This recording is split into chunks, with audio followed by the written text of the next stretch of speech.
আসসালামু আলাইকুম, শুভ দুপুর। আমরা মাছে ভাতে বাঙালি। 3 বেলার খাবারের মধ্যে দুপুর হচ্ছে মাছ দিয়ে জমিয়ে ভাত খাওয়ার আসল সময়। আর মাছটা যদি হয় ছোট মাছ তাহলে তো সোনায় সোহাগা। আমার ছোট মাছের মধ্যে বেলে মাছটা বেশি পছন্দ।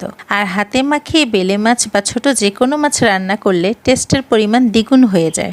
একটা সময় বাড়িতে মাছ আনা হলে নাকে হাত দিয়ে দূরে সরে যেতাম, আর এখন মাছের গন্ধকে ঘ্রাণে পরিণত করি। এখন আমার ছোট মেয়ে জিজ্ঞেস করে, আম্মু মাছের গন্ধ তোমার খারাপ লাগে না? কিছু না বলে হেসে ফেলি। মনে মনে ভাবি, যেদিন থেকে বুঝতে পেরেছি যে ছোট মাছ খেলে আমার মেয়েদের শরীরের জন্য অনেক ভালো, সাথে মেয়ের বাবার খুব পছন্দের মাছ, সেদিন থেকে ছোট মাছ কাটতে কষ্ট আর গন্ধ কোনোটাই আমার হয় না।